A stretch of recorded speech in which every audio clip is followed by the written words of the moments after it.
What's good, lads? Welcome back to Punch Ons. This weekend, it is UFC 323, the final pay-per-view of 2025 and the final pay-per-view of the ESPN era. So a bit of a historic card, this one. A couple of other bits of history that are happening on here too. We'll get to that in a moment. It's a very solid pay-per-view. Some big names, but on paper, not the most stacked pay-per-view I've ever seen. I've got a feeling this one's going to be a banger, though. I just reckon it could end on a bit of a meh kind of final note. I'll get to that fight in a minute, but TLDR, Merab is going to rinse and repeat his last performance against Petr Yan, in my opinion.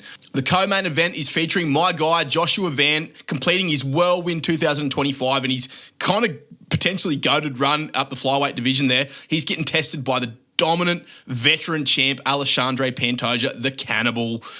The UFC, I reckon they've got a plan with this card. They know what they're doing. They've got contender matchups all the way up the card that are really intertwined with the two little fella fights up the top, the title fights. I kind of like how they've set this card up, which is rare, to be honest. So shout out and credit to Dana and the boys for actually getting one right. We do a lot of ragging on these fellas, but I reckon this card's set up really sick for what they've got. Brandon Moreno versus Tatsuro Taira is a feature fight on this one. That should be a sick fight. I reckon the UFC is going to be hoping for a Taira win there. Cejudo looking like he's going to be passing the torch to Payton Talbott. No prizes for guessing who Dana wants to win that one. Błachowicz versus Bogdan Guskov. That's a banger to open up the card. We've got Grant Dawson versus Manuel Torres. Chris Duncan's on there. Far as Ziam, he's about to pull out for the third fight in a row. I swear I've been doing this channel for like 3 months and I've picked 3 Far as Ziam fights. So hopefully he actually turns up and walks out this time. Marvin Vettori, he's probably lowest I've ever seen him on a card in years. Edson Barboza versus Jalen Turner. Look, there's heaps of good guys all the way up and down this card. It's getting opened up by Myron Santos. It's a pretty solid card, fellas. A good way to send off the ESPN PPV era. I've got no idea how this Paramount deal is really going to affect us in Australia, so that'll be interesting to see. I can't see him giving away the pay-per-views for $10 a month subscription like they're saying they're going to do in America. I just reckon we're going to get stuck with a stock standard $60 KO pay-per-view, which I've been buying my whole life. Totally. Look, there's plenty to break down in this card, so we'll get into it. Make sure you follow Punch Ons on Instagram at Punch Ons MMA. Like the video, subscribe to the channel. We're hitting 100 subs by the end of the year, boys. You know it, so you want to be one of those first 100. If we do, I'll make some cooked vid to celebrate. So if you want to see me embarrass myself and do something dumb, smash that sub button, all right? It's easy as. Just pause the video, pause it now, get out of the full screen, go down, click like, click subscribe. You won't regret it. It's easy as fuck. Do it, you dogs, all right? UFC 323, official Punch Ons picks coming at ya. Let's punch on. All right, headlining this card, it is Merab Dvalishvili versus Petr Yan Dos, the rematch that nobody asked for. I mean, yeah, look, I'm a Petr Yan fan. This guy, he's a nasty, mean little fella, but let's be real here, lads. He's got no business getting back in the cage with Merab after that last performance. Think about it. Do you reckon JDM's getting a rematch anytime soon against Islam? Do you reckon Dana's racing to book DDP versus Hamzat too? I don't think so.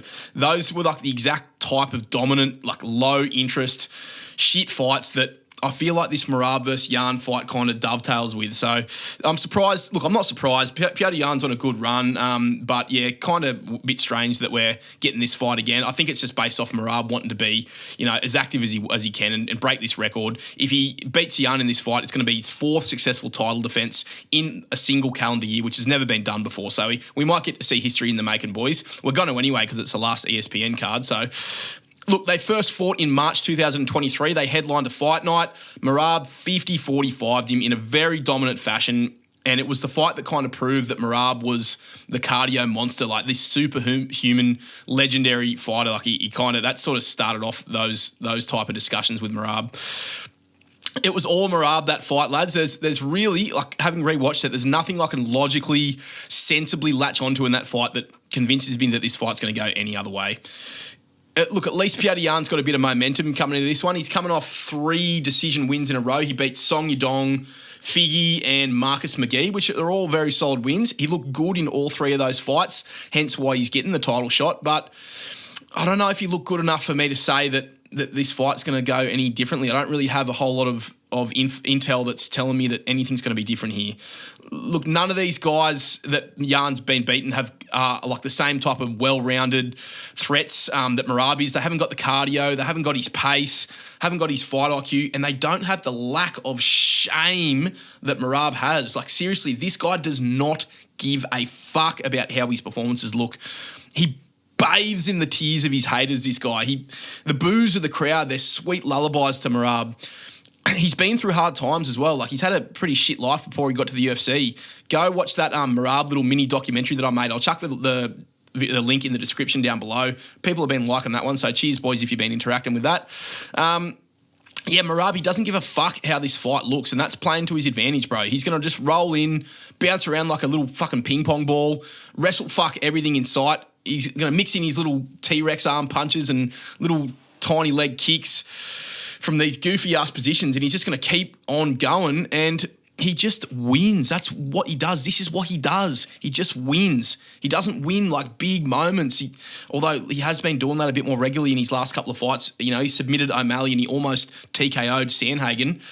But he just wins the fight overall. He makes it really difficult for the judges to score the fight against the other guy, for the other guy. Even if Merab doesn't look dominant or damaging in doing so, you can't. He makes a case where you can't give it to the other guy. This is what happened against Umar, and it's what he does, man. Like, he knows how to shut down his opponents. This is what it boils down to. You can't fight like yourself when you're in there against Merab. He's the ultimate anti-fighter, and I believe that. And if you do have a clear advantage, like a clear strength or path to victory over Merab, his fight IQ is good enough that he'll just shut it down and make you fight a fight that you aren't comfortable doing so. And that is exactly what he did to Petr Yan the first time. Yan, who was a sick boxer, like mad hands, quick as, he just wasn't allowed to fight his fight. Merab didn't let it be a boxing fight. It's the ultimate kind of power move and fight IQ from Merab. He knew that Jan's hands were going to be crispier, his boxing was going to be better, and he was going to be more technical. So he just eliminated it. He just didn't let it become a boxing fight, and he turned it into a bloody sparring session and a cardio session, and Yan couldn't keep up. He didn't let him breathe at all, and that's Merab's style. He suffocates his opponents, and it was vintage Merab against Yan in the first fight. Have a listen to some of these insane stats from that fight. Merab, 202 of 401 total strikes landed. 11 of 49 takedowns landed. 6 minutes and 53 seconds of control time.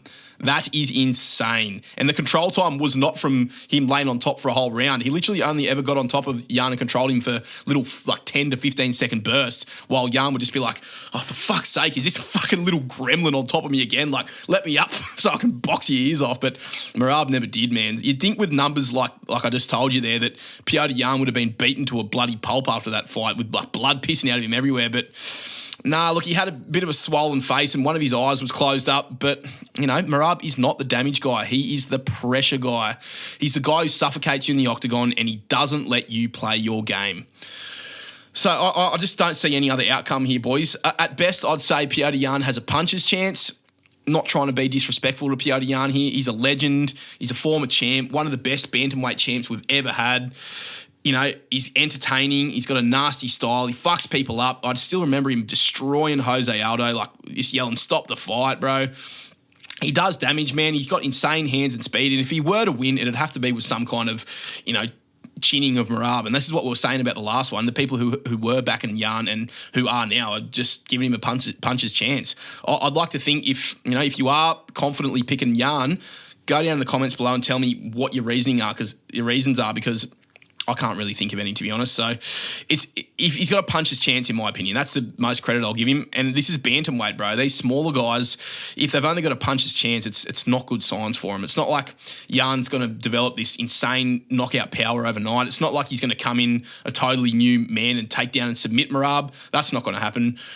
So it's just a bad style matchup for Petr Yan. To me, this is just going to be another ruby in Merab's belt, boys. I know the UFC doesn't really like having Merab as champ, but I reckon they're thinking, fuck it. You know, we can't market him based off his fighting style. He hasn't got a big highlight reel. His personality's not that marketable, even though I think Merab is actually funny as fuck and kind of a good personality. It's not the most marketable. His English is a bit shit. But the UFC, they know that he's here to stay. So I think what they're doing here in letting him have all these, you know, consistent title fights and throwing him guys that he's beaten before, is they're just trying to stack up his legacy and his resume so that they can market him as the GOAT. That's kind of the only marketing angle they're going to have with Merab here. So they're just running with the GOATed legacy angle. And to be fair, it's working. Like, I'm really excited for a Merab fight, not because I know it's going to be a bloodbath, but because I know I'm watching history in the making, and this is what we're getting here. We're seeing the bantamweight GOAT, in my opinion, forge his legacy and continue in front of our very eyes, and he's doing it fast, and you know, he's putting these other champs to shame. You can't argue with him, man. Like, think about Islam. He's a pretty active champ. I saw some stat the other day where he's fought like 10 or 12 times in the last 4 or 5 years. I can't remember exactly what it was, but it was a decent looking bit of activity for Islam. And he seems inactive compared to Merab. Ilia Topuria, this guy's fighting a custody battle. He's got to sort out his child support, so we're not going to fucking see him for 9 months. Merab will probably have another 6 title fights before we see Ilia jump back in the cage. Tom Aspinall, his eyes all fucked. We saw all those medical notes he released yesterday. We won't be seeing him for a while, and he won't be seeing us either, I don't reckon. Alex Pereira, he's active as fuck, but he's still not on the level of a Merab. You got to respect this man, and look, I do. I respect him so much that I made a tribute video to him. Go check it out. Like I said, link in the description. I've got to be sensible here, bro. I'd love to see Yan knock out Merab with like a rolling thunder or a spinning wheel kick or something, but it's not happening. Merab's him. He's that guy.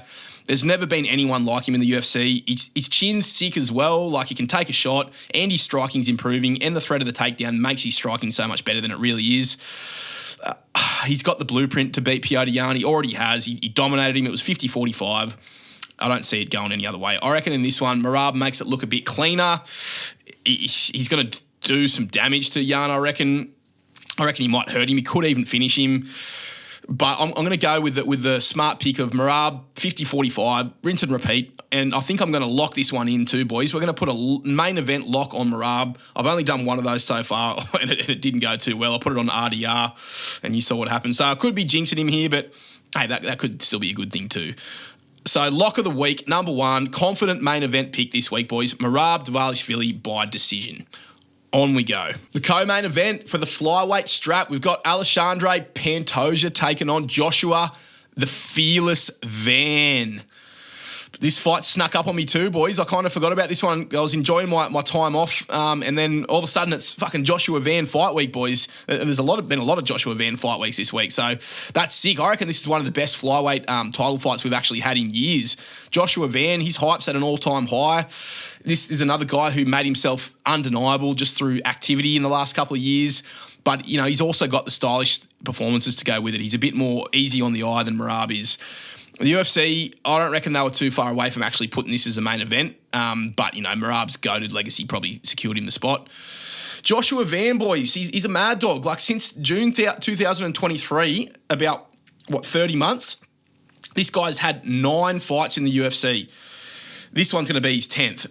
He's young, he's marketable, there's some hype on his name, he's got momentum, he's decent on the mic, you know, he's got that stand and bang style. This is the type of guy that the UFC loves. They're really going to want this guy to win, I reckon. So it wouldn't surprise me at all if Pantoja's been getting woken up in the middle of the night for drug testing before this one, like they did to Volk back in the day or whoever it was. Pantoja, he's completely killed this division dead, not through any fault of his own. The guy's just turning up and winning fights. That's his job. But he's made the flyweight division a little bit uneventful for the last few years. Remember at one point we had Pantoja versus number 10 Steve Erceg to headline a pay-per-view, and that was an interesting one. So, look, the UFC is going to be backing Joshua Van. They got him in the cage. We got that sick moment where Joshua Van towed up Brandon Royval, one of the best fights of the year, UFC 317 in June. He made himself undeniable with that performance. Like I said, it was a crazy back-and-forth war that Royval was, probably on his way to winning before Joshua Van just sat him down right at the end of the third round. That was one of my favourite fights in a long time, that one. Go watch it if you haven't. So you got to love Joshua Van's output. He's got the slick style. He boxes the bleeding ears off guys. Can take a punch as well. We saw that against Royval. And Pantoja hasn't got that much power. We all love Joshua Van, boys, and we all want him to win this fight. Don't get me wrong, I respect Pantoja too. I've got a lot of respect for this guy. He's on an 8-fight win streak. He's been putting his opponents in body bags for years. He's coming off wins over Kai Kara France, Kai Asakura, Steve Erceg, Brandon Royval, Brandon Moreno, Alex Perez, Manel Cap. Look, the list goes on. It's a very impressive resume for Alexandre Pantoja. But he's never been in there with a guy like Joshua Van, I don't reckon. Look, I can see the argument on both sides for this fight. The analyst in me is screaming to pick Pantoja by submission, I reckon. That's what a lot of people are doing, and that's probably the smart man's play here.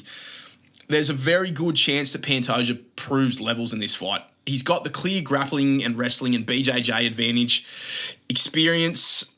Look, there's a lot of things working in Pantoja's favour here. The size, I'd say there's a 9 out of 10 chance that Pantoja wins this fight. But you know where I'm going with this one, boys. I'm picking Joshua fucking Van, lads. Enough Glaze and Pantoja. Let's talk about my guy, Joshua Van. This guy has hands like Canelo. I am telling you, he's one of the best boxers in the UFC. Him and fucking JDM. Plus, there's got to be something to be said about the intangibles of these title fights. This guy, Van, he's got momentum. He's got activity, output, confidence, youth, speed all on his side. All of these intangibles, plus the Dana White privilege. You can't underestimate that. Boys, I reckon Joshua Van's getting this one done. I can see it. I'm manifesting it. Everyone's going to be picking Pantoja, but fuck that. We're going with a round 1 TKO for Joshua Van. Pantoja is getting old, bro. He ain't felt hands like this, I don't reckon. I don't really care how small Joshua Van is. I don't care that he doesn't have good grappling or wrestling.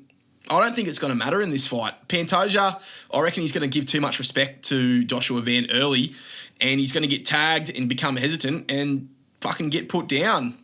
I can see it, boys. I reckon he's going to pepper him with a jab. He's going to back him up, drop him, pounce on and smash him with lightning speed. And I think the ref is going to not need too much motivation to stop this one, boys. I'm not saying it's going to be an early stoppage, but I legitimately think that Joshua Van is going to TKO Alexandre Pantoja, but I do think the ref won't need a whole lot of motivation to stop this fight.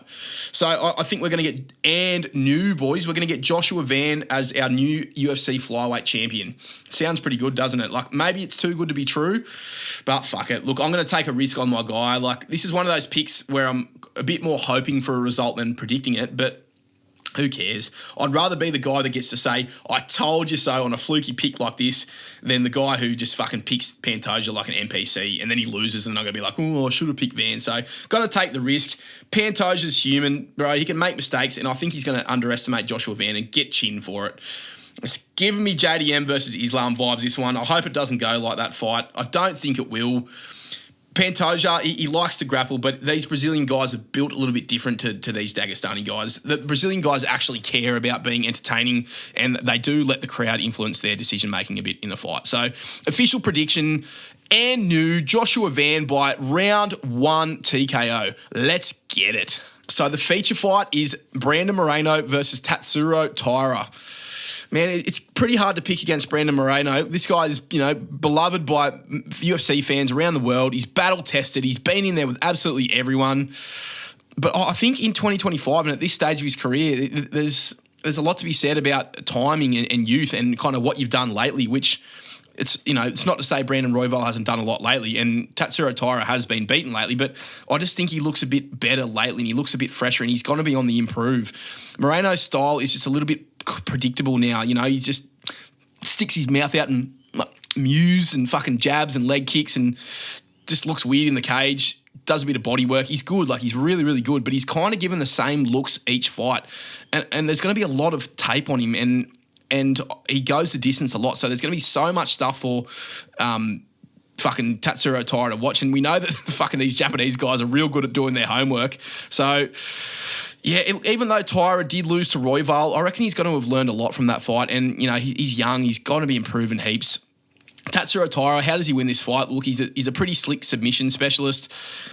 Brandon Moreno is quite good on the ground as well. But, yeah, look, he submitted Figgy, which is impressive, but he did also, kind of break him in that fight as well. I'm not banking on a huge skill gap here. I don't think Tatsuro Taira is going to be a lot better. than Brandon Moreno. I think Brandon Moreno will be declining a little bit, so I think they're going to kind of balance out a bit here. I'm kind of picking here based off timing and just the UFC wanting fresh contenders for the Paramount era. So I reckon you're going to see it's a 3-rounder. I reckon we might see Moreno take the first round, looking pretty good. Or maybe, I don't know, I think Moreno will win one of the 3 rounds. I think he'll win either the first or the third, and then the second one will be close. I reckon it's going to be a split decision in this one, boys. I think at some point, Tatsuro Taira is going to have some dominant grappling moments. He might threaten a guillotine or a rear naked choke or something, and I think this will sway the judges. I think Moreno will be doing slightly better work on the feet, but Tatsuro Taira will have the more interesting, more kind of judge-friendly moments across the fight, and I think he'll win it by 29-28 split decision. I think this will be a very, very close fight. It's just another bit of a youth pick, this one, more kind of vibes than hardcore tape breakdown, but it's a bit of a theme on this card. I think we're going to see some of these younger guys moving ahead, and the theme of this card will be a passing of the torch, and I reckon Brandon Moreno will be passing the torch to Tatsuro Taira. So going to go official prediction, Tatsuro Taira by decision. Speaking of passing the torch, the next fight is Henry Cejudo versus Payton Talbott. I think Lil Einstein's time is up here, boys. I reckon his retirement tour is about to get a little bit ugly here. He's been on the decline for some time. He looked okay against Song Yadong, but nothing special really at all. We've got another old champ versus a hype young prospect here. Good matchmaking from the UFC. They clearly want Talbott to take that number 10 spot and insert himself into those rankings. Look, Talbott was exposed by old bloody Unk beef jerky Houndy Barcelos. He was taken down and smothered, and really there was some grappling holes shown in his game there, which I'm hoping he'll have worked on. And this could be the problem here. This is what Cejudo brings. He's an Olympic gold wrestler with pretty high fight IQ. If he can commit and execute a wrestling heavy game plan here, he could definitely exploit Payton Talbott's lack of wrestling skill. But I don't know, Cejudo's been slowing down a little bit. His recent performances has not been all that flash. I don't think he's going to have the speed or the pop or the strength anymore. He's going to look like a bloody boomer in there, trying to force takedowns, and I think he's going to get boxed the fuck up by Payton Talbott, who's got sick hands, bro. Talbott, I reckon he's been grinding. That guy's been spending a bit of time on Grinder, so he's definitely been grinding. I think he's been leveling up. His power and his hands are pretty legit. He slept some all right guys like Cameron Simon, who I thought was pretty good. Look, I'm going to respect the wrestling threat here from Henry Cejudo, and I'm going to respect his chin as well. I think he's tough enough to last, but I reckon he gets busted up and outworked over 3 rounds here. I think we're going to go with Payton Talbott by decision. Let's keep going. Jan Błachowicz versus Bogdan Guskov is opening up the card. I'm going to chuck a banger alert on this one. This is one of the only big boy, it's the only big boy fight on the main card. Still a pretty sick main card, though. I like that we've got a lot of these little fellas, bringing a bit of hype to the UFC. What do we got here? Jan Błachowicz versus Bogdan Guskov. Bogdan Guskov, he's on a bit of a tear. He KO'd Nikita Krylov, Zach Paunga, Ryan Spann. He had a pretty nasty sub over Billy Alicana too.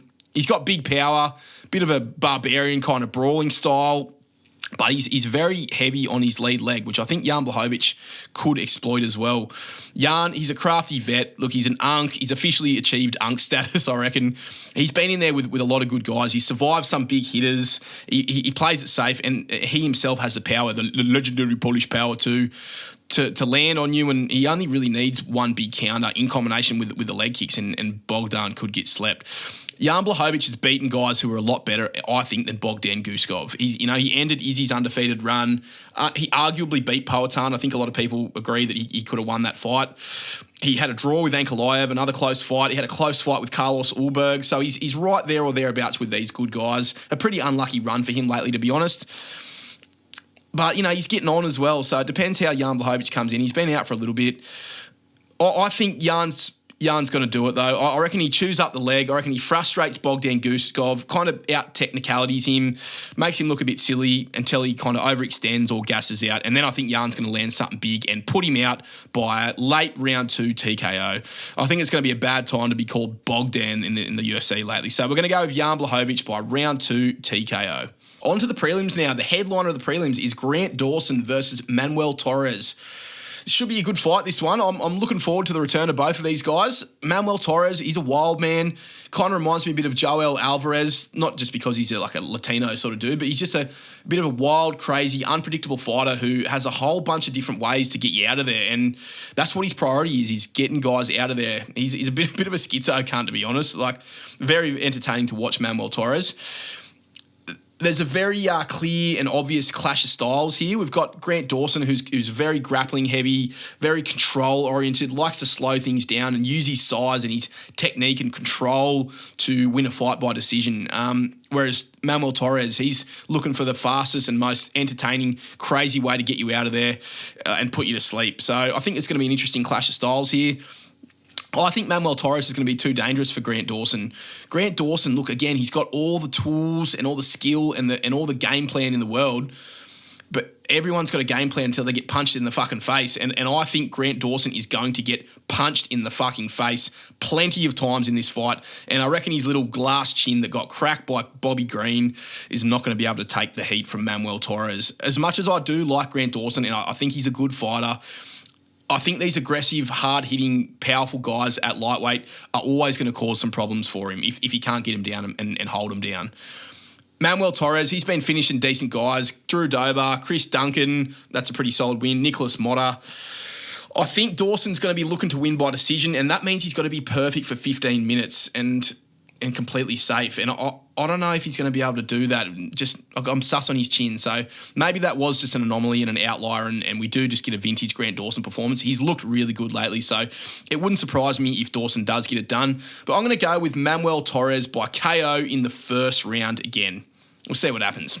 Speaking of round one KOs, here we got Terence McKinney versus Chris Duncan. I reckon Chris Duncan is going to knock the fuck out of Terence McKinney in round one as well. I reckon Chris Duncan's pretty good, man. People forget, man. He's coming off a few very solid wins at lightweight there. There's some guys outside the rankings that I actually am pretty high on, like Mateusz Rombetsky, Jordan Vicenic, Balaji Oki, and Yanal Ashmuz. He did lose to Manuel Torres, though. McKinney is off 2 wins as well, but over total shit cans.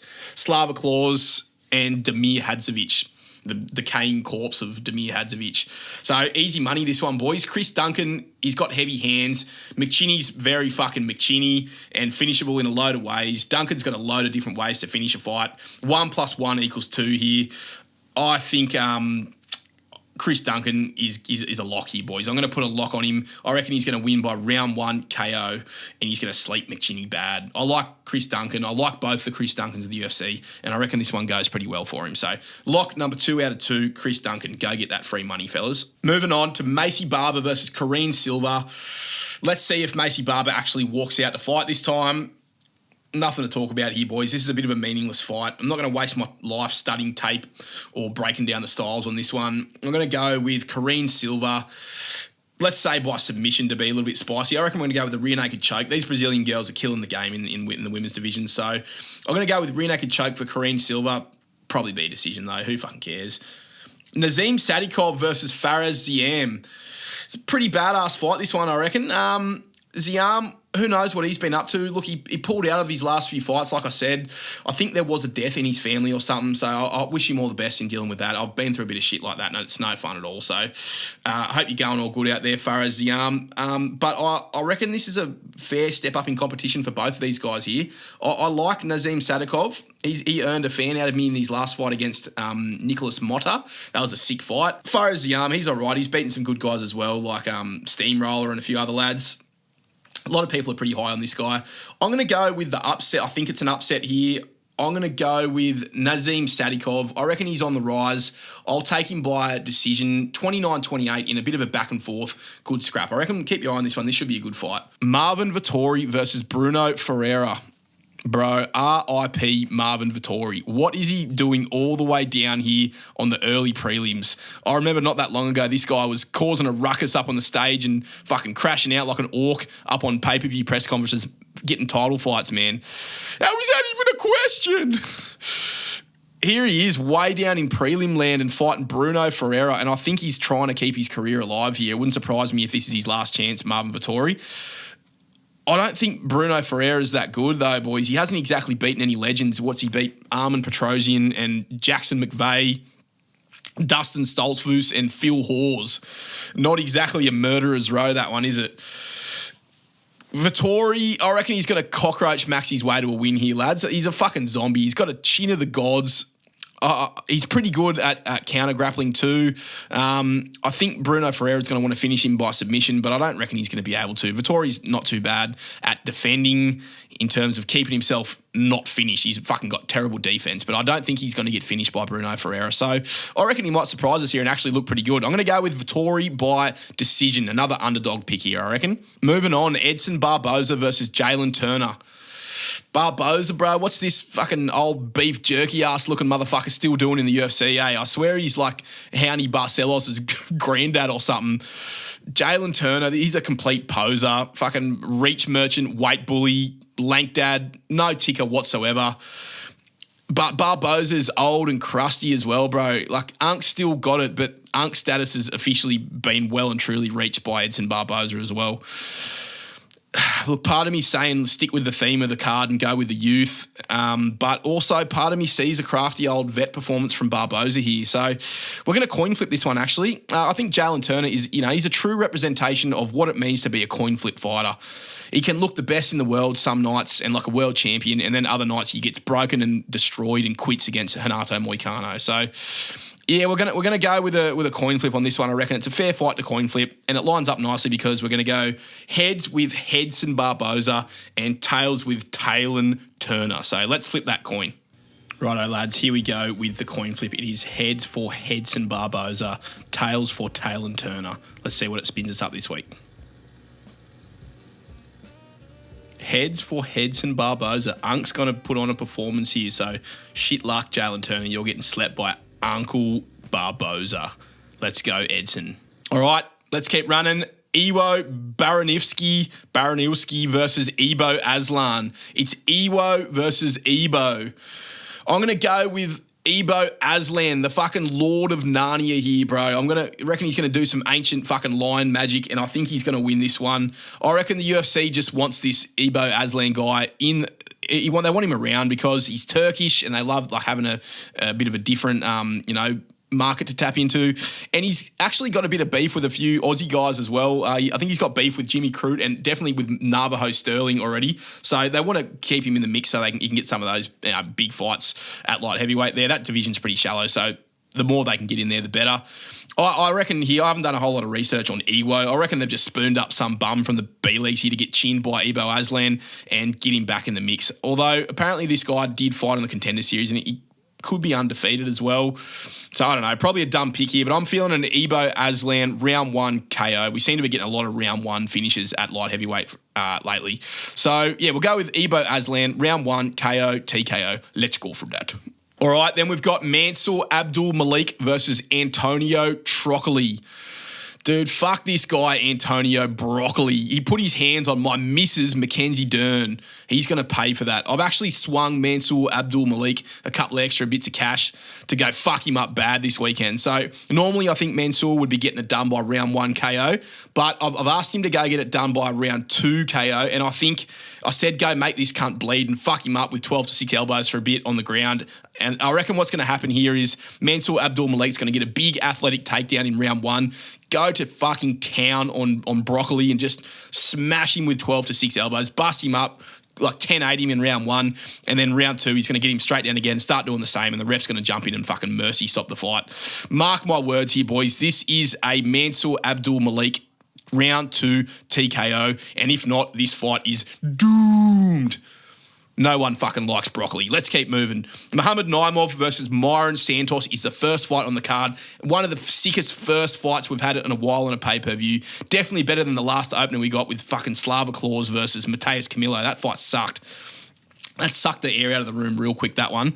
Myron Santos, bro, he's a good prospect. He's another guy from the Contender Series who definitely looks at home in the UFC. He's a calm and softly spoken type of guy with great striking and really good boxing defense. He seems like a pretty good prospect too. Like, he's young as well. Like, Naimov, he's all right. I don't mind him. He's beaten some decent guys. He beat Bogdan Grad and fucking Sick Can't Offley. So, look, I'm not writing off Muhammad Naimov at all. I'm a little bit torn on this fight. I'm going to start things off here with kind of how I'm ending it, though, on the main card. I'm going to go with the younger, more flashy, up-and-coming guy, Myron Santos. Look, he hasn't fully convinced me or converted me yet, but I reckon we're going to walk away from this one saying, yep, Myron Santos, this guy's definitely going to be something at featherweight. And let's be honest, this division needs all the help it can get. So, got to pick Myron Santos by KO to start the card off. He's got sick hands. Muhammad Naimov, he's pretty good, but he does get hit. I reckon Santos is going to put some mustard on him in this fight. So we'll go round 2 or 3 KO for Myron Santos with a pretty slick looking like step back fucking jab knockout or something like that. So, yeah, that's the card, fellas. It's going to be good to come back to a pretty sick card like this. I'm glad we're not coming back to some sloppy-ass Apex fucking Blanchfield versus Barber stitch-up. It's good to finish the year with a bit of a bang. Don't forget, boys, Punch Ons is here to stay. We've got plenty of good videos coming up, heaps of good content, so make sure you subscribe to the channel if you haven't already, you bunch of legends. Doesn't take much. I don't need you to go hit the bell and bloody, I don't want to send you direct notifications every time I do a video, but just hit the sub button, boys. Hit a like while you're down there. It helps the channel heaps. It's going to help me spread and grow the channel, and that's what I want to do here. So I appreciate you guys who are watching and liking and commenting and vibing with the channel overall. So yeah, cheers for watching. I'll see you boys on the next one. I've got this big project I'm working on as well. Might be the next video I drop, maybe not. We're still getting through it. There's a fair bit to go, but yeah, subscribe for more sick videos. Catch you later, fellas. Punch on.